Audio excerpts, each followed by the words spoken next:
Assalomu alaykum hurmatli yurtdoshlar. Mana talablaringizga binoan Royal firmasidagi qo'llar bu suv isitgich. Ya'ni ko'pchiliklar uchun Aristondir bu. Aristonni o'rnatishdan oldin birinchi mana bu rozetkani joylashtirib olasiz birinchi joyini, rozetkani. Keyin buni o'rnashtirib olasiz. Mana bu kirish, mana ventildagi mana bu kirish, bu chiqish bo'ladi. Mana buni qizib turibdi, bunisi sovuq suv kiradi, bundan chiqib ketadi bundan. Mana endi bu banya tarafdan ichkaridan mana shedan sovuq suv beriladi mana shedan. Bu Ariston tarafga ketgani bu. Mana yuqoridan keladi suv. Yuqoridan keladi, aylanib Aristonga boradi bu.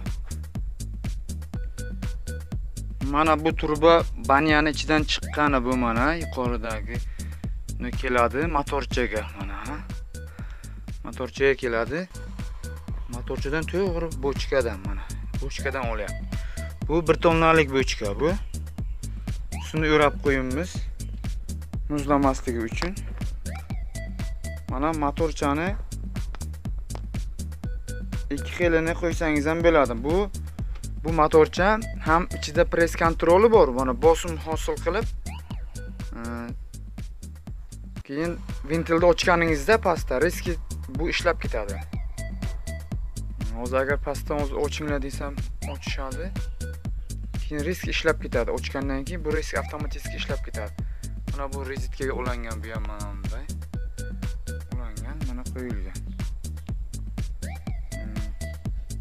Adenli u boshqa xili ustida press kontrol bo'ladi, adenli xuddi motorchaga o'xshagan, ustida turadi u ham. Buni mana bachokchasi press kontrol ishini bajaradi. Risk ochganda risk bosim hosil qilib turadi ichkarida. Aqdan ochgandan bu ishlab ketadi. Mana bu relisi mana bu. Mana relisi risk ishlab ketadi mana shunisi. Qaro mana shu qaro bo'lib turgan. Shuni qilib, montaj qilib, qisqasi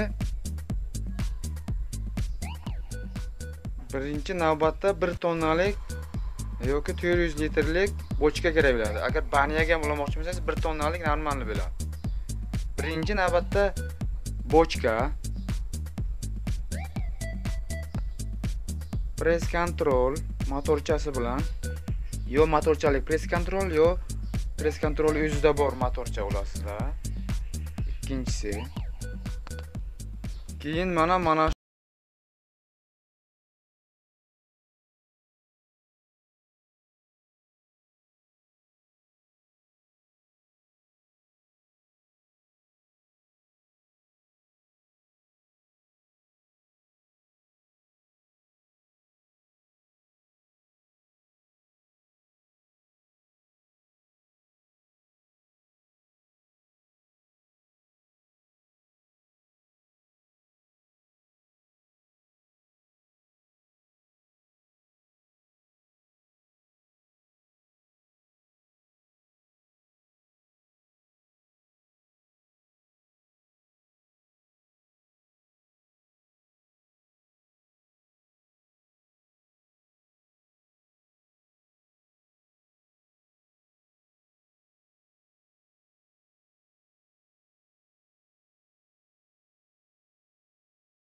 tushunmovchilik bo'lsa kommentariyaga yozing.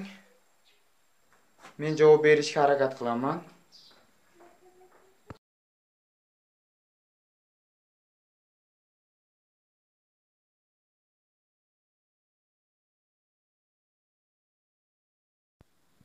Turbani ham montaj qilishda ikki xil turba bo'ladi. Ham baniya, Metrlarni o'rnatib, ham stralni mashina qo'yaman desangiz, общий jami 500 ming 600 minglik turba ketadi. $800 Birinchi navbatda mana shu turbani o'rnashtirib oling, mashina bilan umuman birgalikda. suv chiqish turbasini. Agar stralni mashina qolgan qo'ymasangiz 400-450 ga tushasiz. Общий shu santexnik ishi bo'yicha. Xayr, salomatli bo'ling. Yoqqan bo'lsa like bosing, kommentariyaga yozing, nima kamchilik bo'lsa men qat'iy to'g'rilashga harakat qilaman. Salomat bo'ling, sog' bo'linglar.